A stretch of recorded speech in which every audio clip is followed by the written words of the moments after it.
अस्सलामुअलैकुम रहमतुल्लाहि व बरकातुहू। आप देख रहे हैं मेरा यूट्यूब चैनल और मैं हूं गुलाम नबी मदनी। नाज़िकाम, भारत के अंदर रसूल अकरम सल्लल्लाहु अलैहि वसल्लम की शान में जो गुस्ताखी की गई और जिस तरह से गुस्ताखों को, जिसमें नूपुर शर्मा, नवीन जिंदाल और उसके साथ वो मीडिया के एंकर जो गुस्ताखी के अंदर बराबर के शरीक थे, उनको प्रोटोकॉल दिया गया और फिर मुसलमानों पर जिस तरह से हमले हुए और जिस तरह से मुसलमानों को मारा पीटा गया और मुसलमानों के घर गिराए गए और मुसलमानों को गिरफ्तार किया गया, गोलियां मारी गईं, इस पर पूरी दुनिया के अंदर एहतिजाज हो रहा है। पूरी दुनिया से भारत को लान तान की जा रही है। अब एक बड़ी खबर सामने आई है और यह पहली मर्तबा बड़ी खबर सामने आई है कि चाइना भी भारत के अंदर बसने वाले मुसलमानों के हक में बोल पड़ा है। इससे पहले चीन की जानिब से मकबूजा कश्मीर के निहत्ते मुसलमानों के हक में बयानात दिए जाते थे, लेकिन यह पहली मर्तबा है कि चीन ने पहली मर्तबा भारत को धमकी दे डाली है और कहा है कि मुसलमानों पर हमले नाकाबिले कबूल हैं। भारत के अंदर रसूल अकरम सल्लल्लाहु अलैहि वसल्लम की शान में गुस्ताखी नाकाबिले कबूल है। भारत फौरी तौर पर गुस्ताखों को सजा दे, गुस्ताखी रोके और मुसलमानों पर हमले बंद करे। यह बयान दिया गया है चाइना की वजारत खारजा की जानिब से और चीन ने बाकायदा सरकारी सतह पर इस वाक़े की मजम्मत की है और कहा है कि दुनिया के अंदर बसने वाले लाखों करोड़ों अरबों मुसलमानों के जज्बात मुश्तइल हुए हैं और चाइना दुनिया के अंदर बसने वाले मुसलमानों के मजहब की और मुसलमानों के जज्बात की कदर करता है।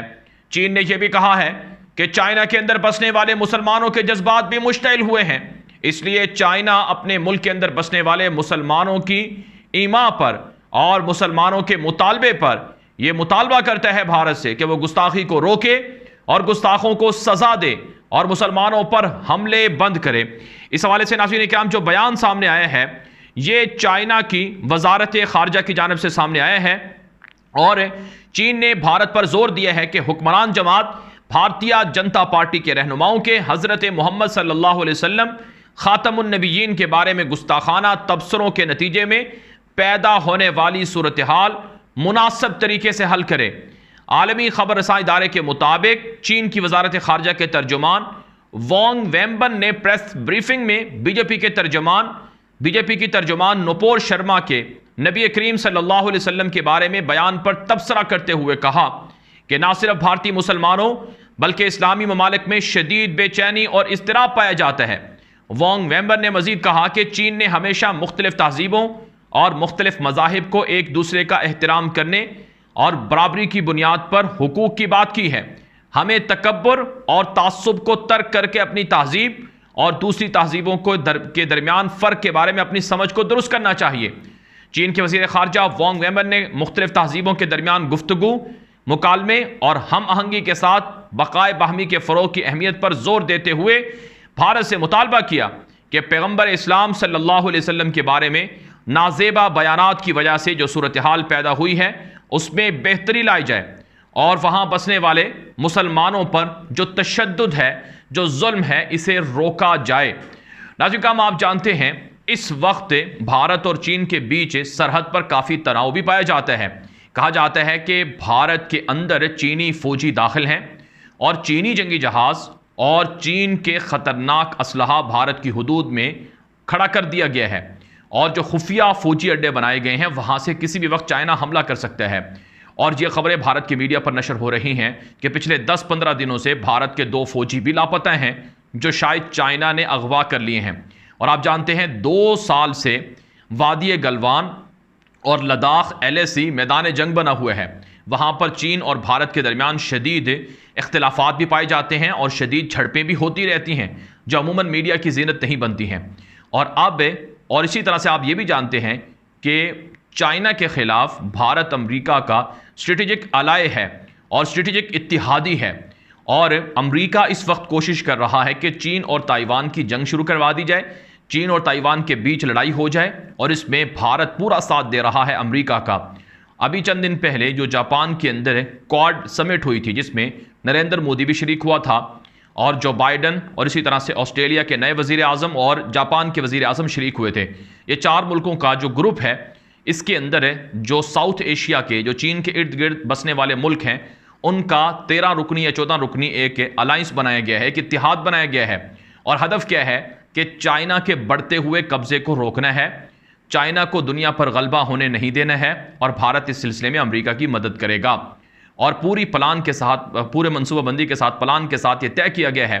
कि ताइवान को चाइना से आज़ाद करवाया जाएगा। अगर चाइना जंग करता है तो फिर चाइना को सारे लोग मिलकर मारेंगे और चाइना का रास्ता रोकेंगे, चाइना को तबाह करेंगे। ये पूरी मनसूबाबंदी हो चुकी है। इस वजह से भी चाइना भारत को अपना सख्त दुश्मन जानता और मानता है। और चाइना को ये बात मालूम है कि हमारे मुल्क के अंदर जो दुनिया भर की बड़ी बड़ी कंपनियां फैक्ट्रियां लगाए हुए हैं, अगर ये फैक्ट्रियां यहां से ख़त्म कर दी जाएं तो भारत इनको अपने यहाँ पनाह देगा। और भारत पहले ही ऐलान कर चुका है कि दुनिया भर की कंपनियां चाइना की बजाय हमारे मुल्क में आ जाएं तो हम उन्हें सस्ती चीज़ें फराहम करेंगे, सस्ती प्रोडक्ट्स बनाने के लिए मौके देंगे। तो इस वजह से चाइना भारत को अपना सख्त हरीफ जानता है और मानता है। और फिर नाज़रीन किराम, आप जानते हैं जिस तरह से अमेरिका दुनिया भर के अंदर नाम निहाद मजहबी आज़ादी, इजहार राय और इसी तरह से मज़हब के हवाले से, तशद्दुद के हवाले से, इंसानी हकूक़ के हवाले से जो रिपोर्टें जारी करता है और मुख्तलिफ मुल्कों को धमकियाँ और प्रेशराइज़ करता है, और जिस तरह से भारत के अंदर इंसानी हकूक़ की वॉयलेशन पर अमेरिका खामोश रहता है, बयानात ज़रूर देता है, रिपोर्टें जारी करता है, लेकिन अमली इक़दाम नहीं करता। तो चाइना एक आलमी खिलाड़ी होने की वजह से, एक दुनिया के सुपर पावर होने की हैसियत से, क्योंकि चूँकि एक बड़ी ताकत है, अमेरिका का मुकाबला वही कर सकती है, तो इस वजह से वो दुनिया के इन मामलात को भी देख रही है और इन मामलात पर भी अपनी राय देती है और मुतालबात करती है। तो ये अच्छी बात है कि अब पहले तो मुसलमान कंट्रीज़ ही या मुसलमान मुल्क ही एहतजाज कर रहे थे। आप जानते हैं दुनिया के 57 इस्लामी मुल्कों के चाइना के साथ रिलेशंस हैं, तो इस एतबार से चाइना जैसे एक बड़े मुल्क का मुसलमानों के हक़ में बयान देना और इस्लाम के हक़ में बयान देना ये बहुत बड़ी बात है। और इसी तरह से नाज़रीन इकराम, जो मुसलमान हैं, OIC है और दीगर बड़ी तंजीमें हैं, अरब लीग है, दीगर बड़े मुल्क हैं, उन सब ने मुतालबा किया। भारत का बाकायदा बाइकॉट हुआ है अरब दुनिया की जानिब से इसी गुस्ताखी पर। और भारत के जो 1 करोड़ के लगभग हिंदू हैं कहा जाता है, उन्हें भी गल्फ से, अरब दुनिया से निकाला जा रहा है। तो अब नाज़रीन इकराम, ये जो चाइना का बयान सामने आया है, इसी तरह का हमें बयान रूस की जानिब से भी सुनने को मिल रहा है कि रूस ने भी मजम्मत की है और रूस ने भी कहा है। आप जानते हैं प्यूटन ने कुछ अर्सा पहले बयान दिया था कि मगरिब के अंदर जो आज़ादी इजहार राय के नाम पर, जो आज़ादी इजहार राय के नाम पर रसूल अकरम सल्लल्लाहु अलैहि वसल्लम की शान में गुस्ताखी होती है, या फिर मुसलमानों के ऊपर इल्ज़ाम तराशी होती है, या इस्लाम के ऊपर इल्ज़ामात लगाए जाते हैं, इस्लाम के बारे में कमेंट किए जाते हैं, यह आज़ादी इजहार राय नहीं है। प्यूटन ने वाज़ेह तौर पर कहा था कि गुस्ताखों को गुस्ताखी की इजाज़त नहीं होनी चाहिए, और जो दुनिया के अंदर जो भी मज़ाहिब हैं, उनकी जो मुक़द्दस शख्सियात हैं, उनकी तौहीन जुर्म होनी चाहिए, यह प्यूटन ने कहा था। और आप जानते हैं कि पाकिस्तान के साबिक़ वज़ीर आज़म इमरान खान ने इस मामले में प्यूटन को सराहा भी था और अक़वाम मुत्तहिदा के अंदर तकरीर की थी। इमरान खान ने यह कहा था, पूरी दुनिया को यह बताया था अक़वाम मुत्तहिदा के प्लेटफॉर्म से खड़े होकर कि आप जब रसूल अकरम सल्लल्लाहु अलैहि वसल्लम की शान में तौहीन या गुस्ताखी करते हैं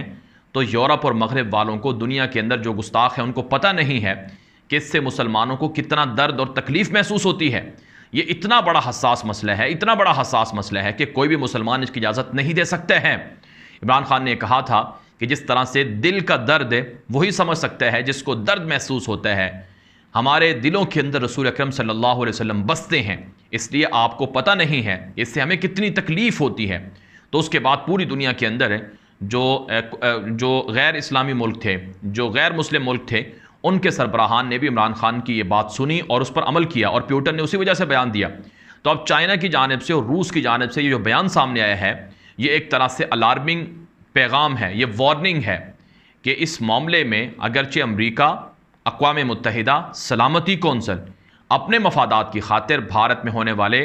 मुसलमानों पर जुल्म, तशद्दुद, इंसानी हकूक़ की वॉयलेशन और इसी तरह से गिरफ्तारियाँ और हमले पर चुप हैं, लेकिन चाइना चुप नहीं रहेगा, रूस भी चुप नहीं रहेगा। और पाकिस्तान के अंदर तो बाकायदा भारत से ताल्लुकात ख़त्म करने की बात की जा रही है कि भारत से हर तरह के ताल्लुकात तोड़ लिए जाएँ, ख़त्म कर लिए जाएँ। तो ये एक तरह से गुस्ताखों के लिए और गुस्ताखों की सरपरस्ती करने वाले बीजेपी जमात और हुकूमत के लिए एक वाज़ेह पैगाम है। आप जानते हैं मोदी ने अभी तक इस मामले पर कोई कमेंट नहीं किया है, कोई बयान नहीं दिया है, हालांकि ये बहुत बड़ा इशू है। भारत के अंदर 30 करोड़ मुसलमान बसते हैं, उनके जज्बात को ठेस पहुंचाई गई, उनको मुश्तइल किया गया, उनके बारे में नाजेबा गुफ्तगू की गई, उन पर जुल्म हो रहा, उनके घर गिराए जा रहे हैं। और हैरत है कि मोदी इस पर खामोश हैं। इसका मतलब क्या है कि नीचे से ऊपर तक, ऊपर से नीचे तक सब एक ही हैं और सबकी इत्तिफाक राय से ये सब हो रहा है। और सबको पता है कि अगर हम ऐसा करेंगे तो मुसलमानों को दबाएंगे, ऐसा करेंगे तो मुसलमान भागेंगे, ऐसा करेंगे तो मुसलमानों की नस्ल कुशी होगी, ऐसा करेंगे तो फिर हमारा नज़रिया हिंदू राष्ट्र या हिंदू देश बनाने का वो पूरा होगा। तो इस वजह से नाज़रीन किराम, भारत के मुसलमानों को दाद भी देना चाहिए और उनकी मदद भी करनी चाहिए और उनकी जुर्रत को सलाम पेश करना चाहिए कि जो रसूल अकरम सल्लल्लाहु अलैहि वसल्लम की शान में खड़े हुए हैं, डटे हुए हैं, जेलों से नहीं घबरा रहे, गोलियों से नहीं घबरा रहे, शेलिंग से, लाठी चार्ज से नहीं घबरा रहे हैं, और यहाँ तक कि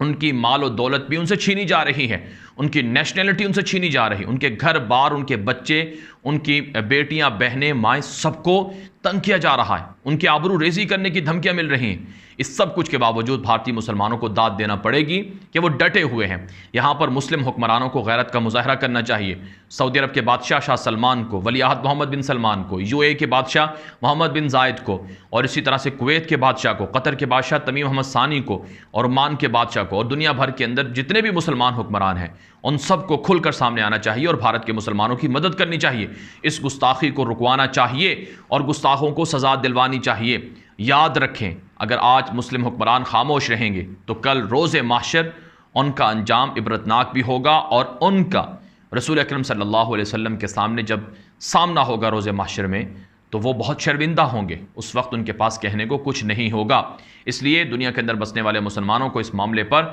ना सिर्फ तवज्जो देना होगी बल्कि इसके हक़ में आवाज़ भी बुलंद करना होगी। ये वीडियो दोस्तों के साथ नशर करें ताकि वो भी ये मालूमात हासिल कर सकें। मज़ीद ख़बरों के लिए मेरा यूट्यूब चैनल न्यूज़ की दुनिया सब्सक्राइब कर लें और इसी तरह से हमारे व्हाट्सअप के ग्रुपों में शामिल होने के लिए हमारा व्हाट्सअप नंबर आपके पास आ रहा है, इस पर मैसेज करें, हम आपको शामिल कर लेंगे। वहाँ पर आपको अपडेट्स और मालूमात और वीडियोज़ देखने को मिलेंगी। अब तक के लिए इतना ही, इजाज़त दीजिए। अस्सलामु अलैकुम व रहमतुल्लाहि व बरकातुहू।